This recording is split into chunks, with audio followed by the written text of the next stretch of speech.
ታሪኩ የሚጀምረው በደቡብ አሜሪካ ኔፓ በተባለ ቦታ ነው። ቡልማኒ የተባለ ሕፃን በመስኮት ወደ ጫካ እየተመለከተ ያስመለክታል።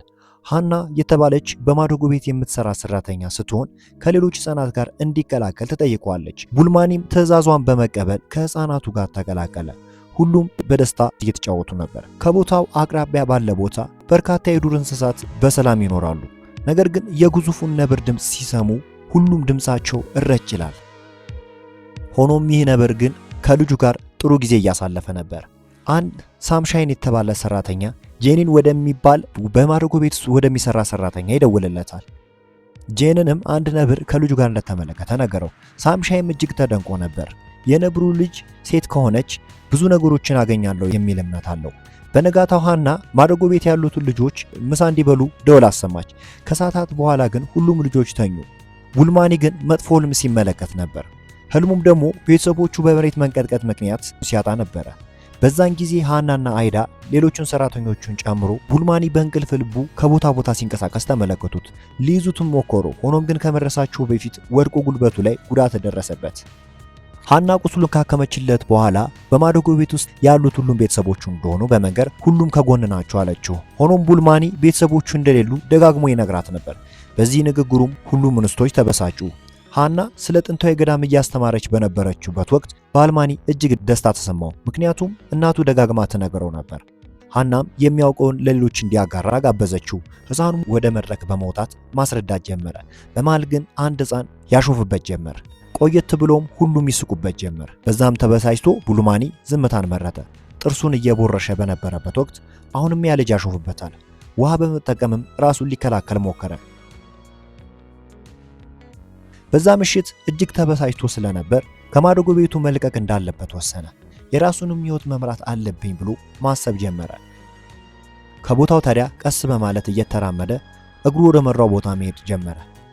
ታዲያ ከርቀት የጥይት ድምጽ ይሰማል። ሳምሻይንና ጄኒን በነብሩ አካባቢ ነበሩ። ሆኖም አንዱን ነብር ገደሉት። በጥይት የመጣው ደግሞ ሳምሻይ ነበርና የሞተውን የነብር አካል ወደ መኪናው ይዘውት ማቅናት ጀመሩ። ቡልማኒ ሕፃን ነብር ከርቀት ተመለከተ። ሰዎቹ ከቦታው እስኪርቁ ድረስ ጠበቀ። ሲሄዱለትም ወደ ቦታው አቀና። ሆኖም ሳምሻይ ሕፃኑን ተመለከተው። ነገር ግን ሊይዙት አልቻሉም ነበር። እጅግ የተበሳጨው ሳንጂ ማን እንደሰረቀው ማወቅ እንዳለበት ነገረው። የማደጎ ቤት ልጅ ይህንን እንዳደረገው ጠርጥረው ነበርና በሌላ ቀን ቡልማኒ የቆየ ብቸኛ ቤትን በማግኘት ከትንሹ ነብር ጋር አብሮ ለመኖር ወሰነ። ከማደጎ ቤቱ ታዲያ ጄኒ ተደውሎለት ውጤቱን እንዲነግራቸው ጠየቁት። ሆኖም ጄኒን ይህንን ነገር ማን እንዳደረገ አላውቅም ነበር መልሱ። ሳሚም ማን ይህንን እንዳደረገ በፍጥነት እንዲያሳውቃቸው ነገረው። ሆኖም ከቆይታ በኋላ ቡልማኒ ከዚህ በኋላ ነብሯን ሊንከባከባት እንደማይችልና ወደ ዱር ብትመለስ ለሷ መልካም እንደሆነ ነገራት። ሆኖም ትንሿ ነብር ከእርሱ መለየት አልፈለገችም ነበር። ቡልማኒም ሳቅ እያለ አብሮ እንዲጓዙ አደረገ። በዛን ጊዜ ሃናና ኢዳ አንድ ነገር ሰሙ። አንድ ነብር በሰዎች እንደተያዘ ነበር። ሁሉንም ሕፃናት በማሰባሰብም ቆጠራ ሲያደርጉ ቡልማኒ አልተገኘም። ጄኒን ታዲያ ይህንን ነገር ሲሰማ ምናልባትም እርሱ ሊሆን ይችላል ብሎ ጠረጠረ። ሃናም ለፖሊስ ደወለች። በሌላ ቀን ቡልማኒ ከትንሽ ነብር ጋር አብሮ ተኝቶ ነበር። ከእንቅልፉ ሲነቃ ጉዟቸውን አንድ ላይ ቀጠሉ። ብዙ ሰዎች በማሰማራትም ቡልማኒን መፈለግ ጀመሩ። ትንሽ ጀልባን በመጠቀም በውሃ ላይ ጉዞ በማድረግ ተያያዘ። ሆኖም ትንሿ ጀልባ ወደ ውሃው ስትሰምጥበት እንደምንም ብሎ መውጣት ችሎ ነበር። ቀስ በቀስ በሁለቱ መካከል ያለው ግንኙነት ጨመረ። በማደጎ ቤት ውስጥ ሃናና ጄኒን ምን ማድረግ እንዳለባቸው ይወያያሉ። ጄኒን ቡልማኒ በመሬት መንቀጥቀጥ አደጋ ቤተሰቦችን እንዳጣ ነገራት። ያው እርሱን ማግኘት ከባድ ቢሆንም ፍለጋችንን ግን መጀመር አለብን አላት። በሌላ በኩል ደግሞ ቡልማኒና ሜቲ ጉዟቸውን ቀጠሉ። ታዲያ ቡልማኒ ከርቀት አንድ ሴት ልጅ ልብስ ስታጥብ ተመለከታት። ወደ እርሷ በመሮጥም እርዳታ ቢጠይቃትም ልጅቷ ግን በፍጥነት ከቦታው አመራችው። እንቅፋት መቷት ስትወርቅ ወደ እሷ በመጠቃት ሊጎዳት እንደማይፈልግ በመንገር ምግብ እንደሚያስፈልጋቸው አስረዳት። የቡልማንም ሁኔታን በመመለከት ወደ ቤቷን ይዛው ሄደች። ሰዎች ግን በነብሩ ሁኔታ ተገረሙ። እርሱም ነብሩን ከአዳኞች ወስዶ እንዳመጣ ነገራቸው። ታዲያ አንድ አባት የልጁ ደግነት አስገርሟቸው በስፍራው እንዲቆይ ፈቀዱለት። ከጊዜያት በኋላ ቤክኒ ለቡልማኒ የሆነ ነገር ልትነግረው እንደምትፈልግ ነገረችው። ሜቲክን በቤት ውስጥ በማስቀመጥ ከቤክኒ ጋር ወደሚያምር ፏፏቴ አብረው ሄዱ። በውሃ ውስጥም ዘና ይሉ ነበር። ትውውቃቸውም ለብዙ ጊዜ አብሮ የቆዩ ይመስሉ ነበር። ወደ ቦታው ተመልሶም ቡልማኒ ለትንሿ ነብር ወተት ይሰጣታል። ቤክኒ ግን በአንድ ነገር አስተነቀቀችው።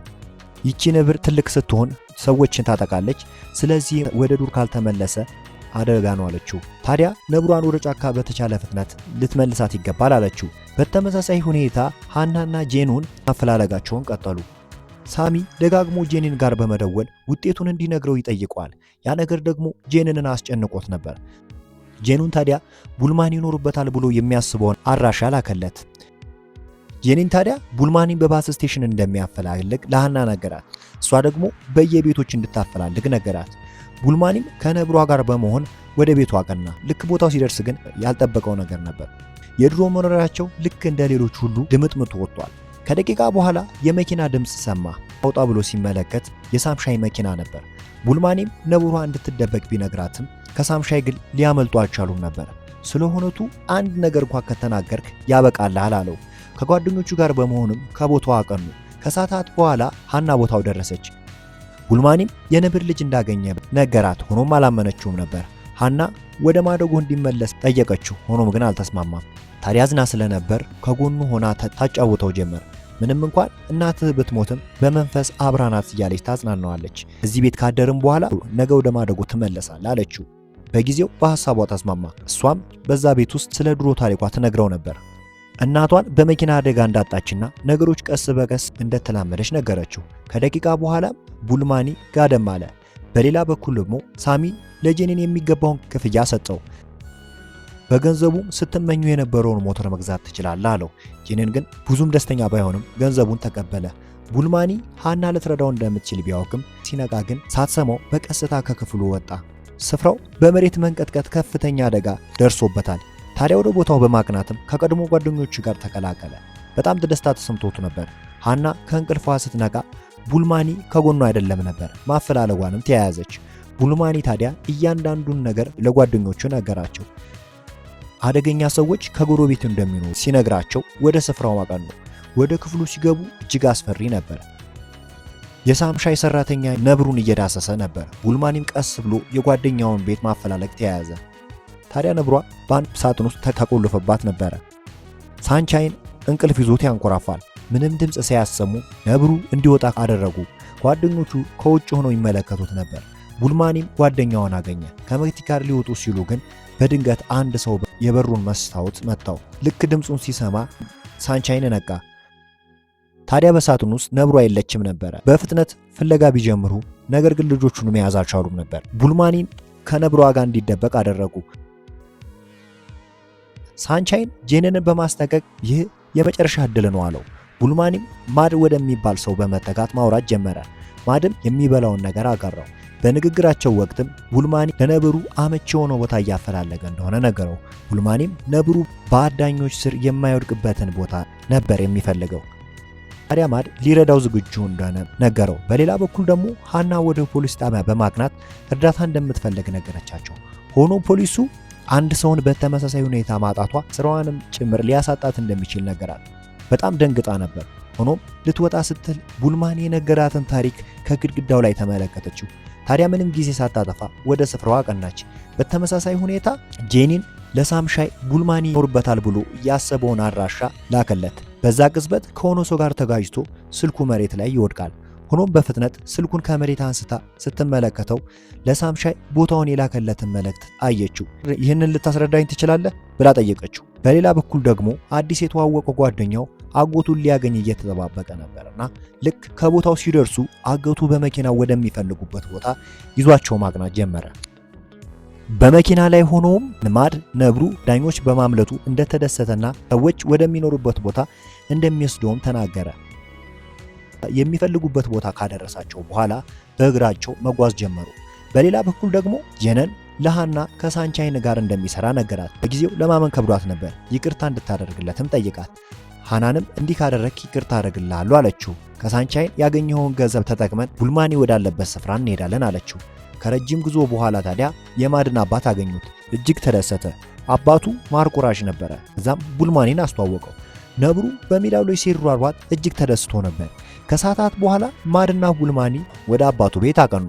ማድም አዲስ ልብስ ለቡልማኒ ሰጠው። ከቆይታ በኋላ ወደ ገዳሙ ማቅናታቸውን ጀመሩ። ቡልማኒ ግን በጣም ደክሞት ነበር። ምክንያቱም ደግሞ ቦታው በጣም እጅግ ከፍታ ነበረው። አረፍ ብለው አየር ከወሰዱ በኋላ ጉዟቸውን ቀጠሉ። ማድ መከተል ስላለባቸው አቅጣጫ አሳየው። ከመሰናበቱ በፊትም ቡልማኒ ያደረክልኝን ነገር አመሰግናለሁ አለው። በሌላ በኩል ደግሞ ሃና ወደ ቦታው በአውሮፕላን እያቀናች ነበር። ልክ ከቦታው ሲያርፉ የሚመራ ሰው ቶሎ ከቦታው መልቀቅ እንዳለባቸው፣ ምክንያቱም ደግሞ መብረቅ ከቦታው ሊያርፍ እንደሚችልና ሊያጠቃቸው እንደሚችል ነገራት። ቡልማኒም ወደ ቦታው መሄድ ቀጠለ። ከሰዓታት በኋላ ግን የአየሩ ሁኔታ ወደ መጥፎነት ተቀየረ። እጅግ ቢበርደውም ትንሿ ነብር ሙቀት እንዲሰማት ማድረግ ያለበትን ያደርግ ነበር። በቦርሳው ውስጥ ያስቀመጠውን ስጋም ሰጣት። በጣም ቀዝቅዞ ስለነበር ቡልማኒ በመጨረሻም ራሱን ሳተ። ታዲያ በአካባቢው የነበሩ ሰዎች አግኝተውት በፈረስ ላይ በማስቀመጥም ወደ ቤታቸው ወሰዱት። ልክ ሲነቃም ከጎኑ ነብሯ ነበረች። ሰዎችንም አመሰገናቸው። በነጋታው ሰዎቹንም በመሰናበት ወደ ቦታው ማቅናቱን ቀጠለ። በጊዜው በጣም ደክሞት ነበር። ነብሩም እያደገ ስለነበር ለመቆጣጠርም ከበደው። ትዕግስቱን ስላጣም ነብሯ እንድትሄድ ነገራት። ነብሯም ቡልማኒን በመጨረሻም ጥላ ሄደች። ቡልማኒም ከጎኑ ማንም አልነበረም። እሳት በማንደድም ሙቀት እንዲሰማው ያደርግ ነበር። ታዲያ ከቆይታ በኋላ ድምፅ ይሰማል። ጠጋ ብሎ ሲመለከትም እናቱ የነገረችውን ቦታ ተመለከተ። በማቅናት ላይ ሳለ በዛን ሰዓት ነብሯን ከጀርባ ይመለከታታል። ያንን ሁሉ ቁጣ ወርዶባት ነብሯ ግን ከጎኑ አልተለየችውም ነበር። ታዲያ በመጨረሻም አንድ ላይ እንዲጓዙ ወሰነ። ሆኖም ከየት መጣ ሳይባል ሳምሻይ ከች ቢልስ ጥይት በማውጣትም ከነብሯ እንዲጠየቀው። ቡልማኒም በዛ ሐሳብ አልተስማማም ነበር። ሳምሻይ የሆነ ነገር ቢያጋጥም እኮ ማንም ዞር ብሎ አይመለከተም አለው። ታዲያ በዛ ጊዜ መክቲ የምትባለዋ ነብር ቁጣዋን ጀመረች።